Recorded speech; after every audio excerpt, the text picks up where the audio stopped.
हमारी train satellite से track होगी। रेलवे के अंदर इसरो की मदद से ऐसी चिप लगा दी जाएगी।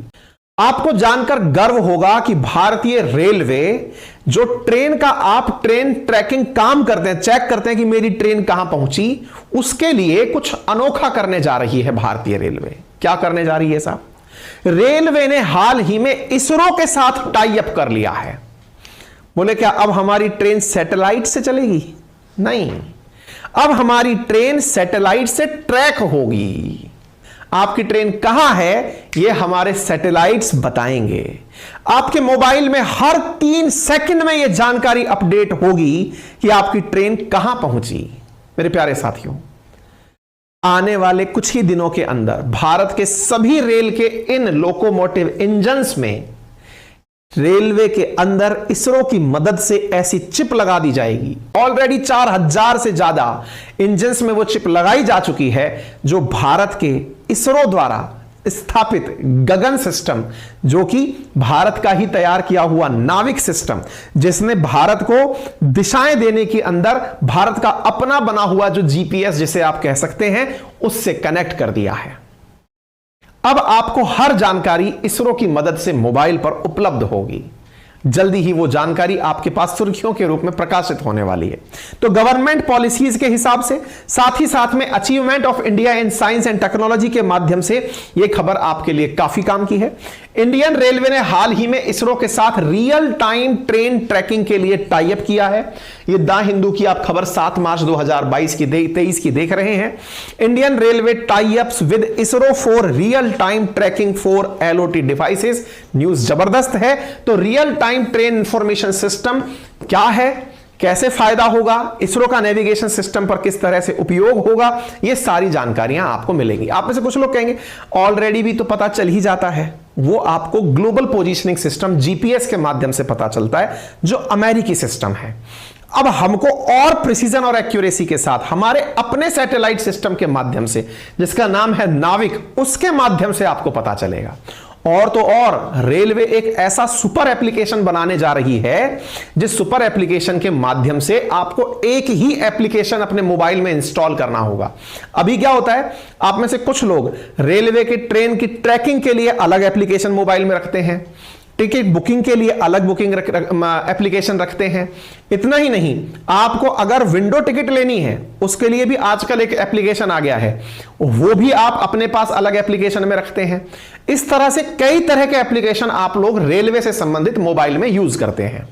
लेकिन आने वाले समय में रेलवे एक ऐसा सुपर एप्लीकेशन बना रही है, जिसमें ट्रेन की ट्रैकिंग से लेकर टिकट बुकिंग तक और कार्गो की बुकिंग तक, यानी आपको अगर रेलवे की बोगी बुक कर देनी है पूरी माल भाड़ा के लिए, वो भी, पार्सल की बुकिंग भी, वो सारी चीजें एक ही एप्लीकेशन में हो जाएं। यानी टेक्नोलॉजी के साथ साथ हमारी रेलवे धीरे धीरे अब आगे बढ़ती जा रही है। ये कर कौन रहा है? तो असल में रेलवे की एक एजेंसी है जिसका नाम है CRIS, centre for railway information system. संभव है कि आप में से बहुत सारे साथियों ने जब रेलवे का टिकट बुक कराया हो तो उस पर CIRS लिखा देखा हो। यह रेलवे सूचना प्रणाली केंद्र ही है जो कि ट्रेनों के कुशलतापूर्वक संचालन में सहायता करती है। यही इसरो के साथ सहयोग कर रही है। Real time train information system के अंदर यह एक परियोजना है जिसके अंदर उपग्रह के द्वारा जो जानकारी है वो ट्रेन की आवाजाही को ट्रैक करने में ली जाएगी। Real time train information system RTIS ISRO के द्वारा रेलवे की मदद से, CIRS की मदद से संचालित किया जाने वाला काम है, जिसके माध्यम से ट्रेन के जो एप्लीकेशंस हैं वो इसरो द्वारा दी जा रही जानकारी से पूरी तरह से कनेक्टेड होंगे। GPS aided geo augmented navigation system फिलहाल हमारी ट्रेनों के अंदर जानकारी दे रहा था, लेकिन आने वाले समय में नाविक जो है वो हमारी जानकारियां रेलवे को देगा। मेरे प्यारे साथियों, भारत ने ऑलरेडी अपने सैटेलाइट्स अंतरिक्ष में स्थापित करके भारत के आसपास 1500 किलोमीटर की रेंज पर अपने सैटेलाइट्स के माध्यम से लोकेशन ट्रेस करने का कारनामा कर दिखाया है। आज जो हम मोबाइल में जीपीएस यूज करते हैं, इसकी full form global positioning system है। यह एक अमेरिकी सिस्टम है जिसके माध्यम से अमेरिका पूरी दुनिया पर निगरानी रखता है और आप अपने मोबाइल के माध्यम से उसकी यात्रा करते हैं। जिस जीपीएस के माध्यम से आप रास्ते ढूंढते हैं, भविष्य में आपको संभवतया अपने मोबाइल पर जीपीएस के स्थान पर भारत का ही अपना एप्लीकेशन सिस्टम दैट इज नाविक देखने को मिलेगा।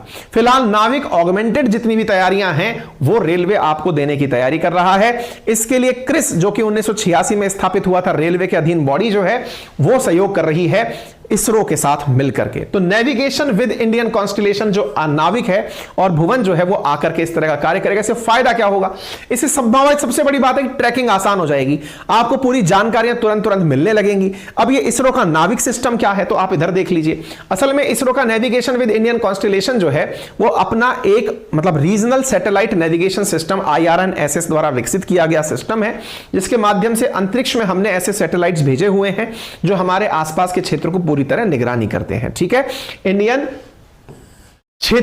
Regional navigation satellite system IRNSS, जिसे बाद में नाविक नाम दे दिया गया था, जिसकी वजह से हमारे जो अंतरिक्ष में लगे हुए उपग्रह हैं वो इस काम को करते हैं। 2018 में हमने पूरी तरह से अपने सारे सैटेलाइट्स को अंतरिक्ष में भेज दिया था, जो वर्तमान में हमारी सेनाओं को भी बहुत प्रिसीजन के साथ उनको लोकेशन की जानकारी दे रहे हैं।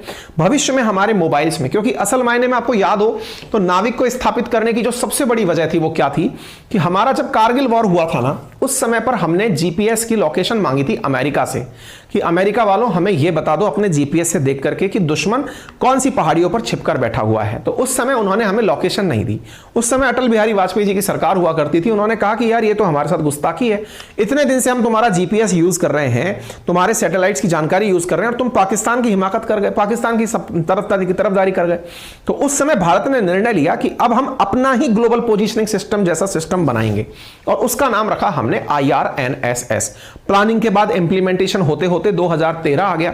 2013 में हमने पहली बार अपना सैटेलाइट लॉन्च किया और इस तरह से हमने कुल सैटेलाइट 7 लॉन्च करके 2018 तक अपने सैटेलाइट लॉन्च किए और 18 में जब 7 उपग्रह हमारे पूरी तरह लॉन्च हो गए, उनसे हमने पूरी अर्थ को अपने हिसाब से इंडिया के ऊपर देखना शुरू कर दिया। अब हमारे सैटेलाइट पूरी बारीकी से पूरी धरती की जानकारी रखते हैं, गली मोहल्ले तस्वीर सब आपको अपने ऊपर सैटेलाइट से पता चल रही है।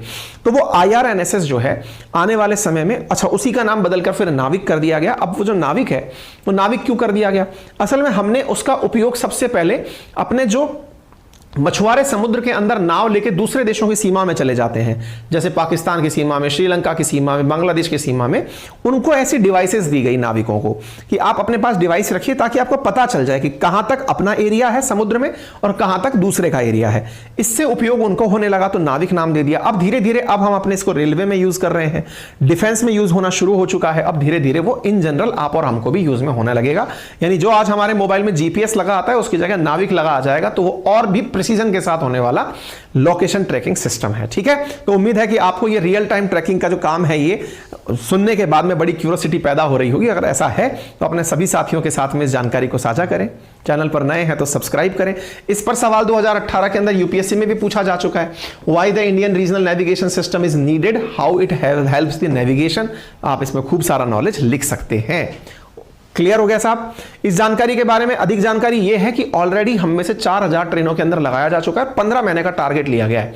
15 महीने में सारे इंजन्स में ये जानकारी सेट हो जाएगी, फिर हमको अपने मोबाइल एप्लीकेशंस पर सारी अपडेटेड जानकारियां मिलना शुरू हो जाएंगी। ठीक है साहब, यहां तक तो हमने आपको सारी जानकारी दे दी। आपसे गुजारिश करने का वक्त है। गुजारिश यही है कि आप ज्यादा से ज्यादा इस चैनल पर अपना प्यार भरें।